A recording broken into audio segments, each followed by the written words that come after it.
আমারে আসলে জাদু বান্টনা করেও কোনো কাজ হইতো না। আপনারা জানেন যে দেশে ব্ল্যাক ম্যাজিকের উপদ্রব কিন্তু অনেক বেশি। যে কাউকে দমনের জন্য এটা কিন্তু বড় একটা হাতিয়ার, কিন্তু আমার ক্ষেত্রে এটা সম্ভবত পুরোপুরি 0.00 উপকার দিবে। অনেকেই অনেক কিছু এ পর্যন্ত করার চেষ্টা করেছে, এগুলো কাজ দিবে না, কারণ এগুলোর যে অ্যান্টিবডি ওগুলো আমাদের কাছে আরো শক্তিশালী। এখন মূল বিষয় হলো, আপনাদের প্রশ্ন আসবে যে হুজুর কেউ কি আপনারা জাদু করছে কিনা। অবশ্যই বাংলাদেশে এখন আমার আলোচনা নিয়ে ঝড় উঠে, এতটুক চেষ্টা তো কেউ করতেই পারে, তবে সেটা নির্দিষ্টভাবে কোনো আলেম ওলামাকে আবার আমি মেনশন করতেছি না। তবে হ্যাঁ, ওলামা কেন্দ্রিক যে সকল প্রোপাগান্ডা এগুলোকে ভেঙে দেওয়াটা কিন্তু সেকুলারদের জন্য এটা অনেক ক্ষতিকর, কারণ তারাও এগুলোর উপর ভিত্তি করেই ইসলামকে রাষ্ট্র থেকে দূরে রাখার যে একটা প্রচেষ্টা, এটা অনেক বড় টুলস হিসাবে তারাও পায়। তো সেটাকে প্রতিরোধ করা এটা তাদের জন্য হুমকি, সেটাও একটা বিষয় ধ্যানে রাখা উচিত। আচ্ছা, মূল বিষয় আছে, অনেক ভাই ব্যক্তিগতভাবে আমার সাথে ফোন করে অথবা হোয়াটসঅ্যাপে এসে ডিসকাশন করতে চায় বা খণ্ডন করতে চায়। দেখেন ভাই, অনেক সময় অনেকের উত্তর আমি দেই না, অনেক সময় দেখা গেছে ভয়েস দিছে, ভয়েসটা আমি দেখছি কিন্তু শুনি নাই, তো হয়তো অনেকে মনে হয় আমার কথায় উনি বাকরুদ্ধ হয়ে গেছে। দেখেন, জ্ঞানের মালিক আল্লাহ, জ্ঞানের মালিক আমিও না আপনিও না। তবে আপনি যদি সত্যের উপরেই থাকেন তাহলে আমি বাকরুদ্ধ হইতে বাধ্য, আর আমার কথা যদি এভিডেন্স পূর্ণ সত্য হয় তাহলে আপনি বাকরুদ্ধ হইতে বাধ্য। এক্ষেত্রে আমার নিজস্ব নিয়ম হলো, আমি ফোনে তর্ক করি না। এগুলো আলাদা একটা প্যারা ভাই, আমি প্রতিনিয়ত এমনি তো একটা প্যারার মধ্যে আছি, আলাদা কোনো প্যারা নিতে চাই না। তারপরে ভয়েসে তর্ক বিতর্ক এগুলোতে মোড নষ্ট হয়, কেননা এটাও অনেকে মনে করে দুর্বলতা। আরে ভাই, দুর্বলতা মিয়া, আপনি পারলে ভিডিও করে খণ্ডন করেন, সমস্যা নেই। ওটা আমার কাছে ফুসলে আমি যদি পারি পুনর্খণ্ডন দিব, পুনর্খণ্ডন না থাকলে আমি আপনার এটা মেনে নিতে বাধ্য হব, ব্যাস। এটা তো আরো সহজ, আরো পাবলিক প্লেসে করেন আপনি। আপনি ব্যক্তিগতভাবে যখন আমার সাথে তর্ক বিতর্ক করতে আসবেন, ভাই আমি তো একটা সিঙ্গেল পার্সন না, আমার এই কাজগুলো আমি একাই গুছাই, সাহায্য আল্লাহর। তো এই ক্ষেত্রে আমার তো একটা অ্যাবিলিটি বলতে একটা জিনিস আছে না, আমি আনলিমিটেড কোনো বিষয় এমন তো কিচ্ছু না, না আমি তো খুবই দুর্বল একজন মানুষ। তো দেখা যায় যে ভাই প্রত্যেক দিন এত মানুষ কল করে, শুধু হুজুর আপনাকে ভালোবাসি, আপনারা ভালো লাগে, এগুলো প্রথম প্রথম ভালোই লাগছে শুনতে, এখন এত বেশি আসে। তো ভাইরা মহব্বত যারা করে তাদের মহব্বতকে তো আমি ছোট করে দেখতে পারি না, কিন্তু ব্যাপারটাও এটি হ্যান্ডেল করা আমার জন্য কষ্টকর হয়ে গেছে। কিন্তু আর তর্ক বিতর্ক এটা তো মানে কোনোভাবেই হ্যান্ডেল করার অবস্থা আমার নাই।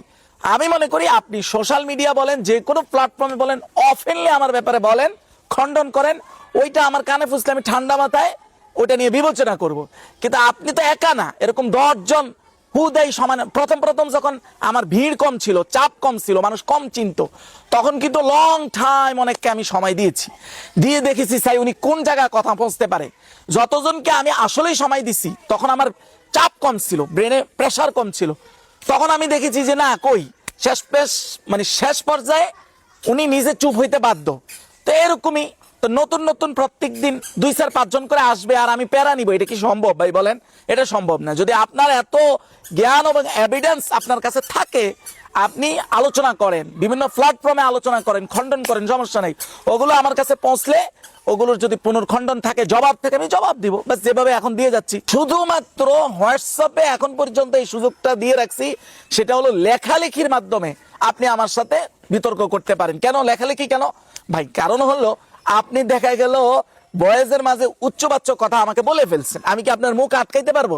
বা আমার দলিল কি আপনার মুখ আটকাইতে পারবে? আটকাইতে পারবে না। আপনি একটা অসঙ্গতিপূর্ণ শব্দ বলে ফেলছেন, আর আমি একটা কাজের মোডে আছি, কাজের জন্য ফ্রেশ মুড লাগে, আপনি আমার মুড নষ্ট করে দিচ্ছেন।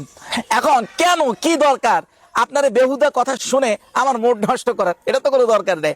আপনার কথা যদি এভিডেন্স পূর্ণ হয় আমার কাছে কেন বলবেন? পুরো জাতিকে বলেন না দেখি, সেখান থেকে আমি শুনে খণ্ডন করব, সেটাও জাতি শুনবে, এটা তো আরো সুন্দর। আর যদি বলেন কোনো বড় প্ল্যাটফর্মে ডিবেটের কথা, ভাই ডিবেট হবে কিসের ভিত্তিতে? দুধ আর পানি মিশ্রিত। আমি মনে করি মুবাহালার মাধ্যমে আগে দুধ এবং পানি আলাদা হোক।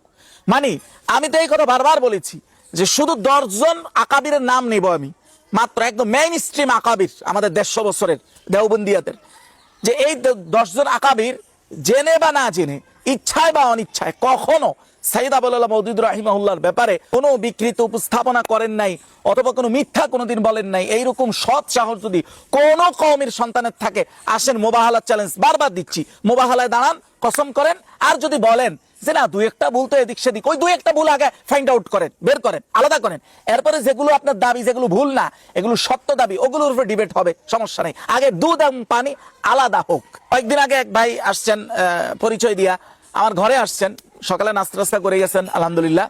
তো ওনার দাবি ছিল আমাকে উনি অস্ট্রেলিয়া নিয়ে যাবেন, অস্ট্রেলিয়া খতিব হিসাবে নিয়ে যাবেন। সম্ভবত উনি বলেছিলেন 3 লক্ষ টাকা বেতন, যদি ভুল না হয় 3 বা 3.5 এরকম একটা বলেছিলেন, 3 লক্ষ।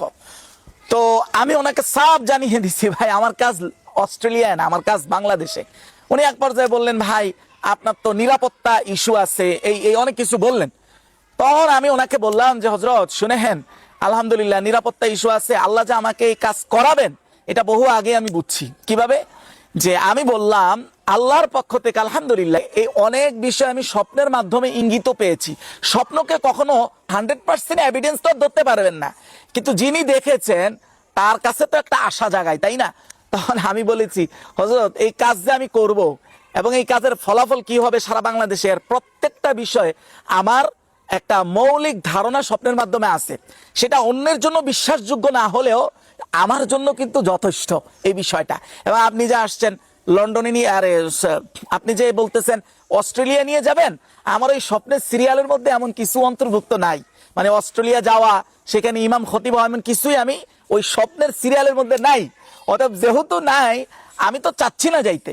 যদি আমি যাইতেও চাই তাও এটা সফল হবে না, কারণ ওখানের ইঙ্গিতের মধ্যে এটা অন্তর্ভুক্তই না। নিরাপত্তা ইস্যু নিয়ে আমি এতটা ভাবছি না, কি হবে না হবে এর এটা একটা মৌলিক ধারণা আল্লাহ তাআলা আগের থেকে আমাকে দিয়ে রাখছেন।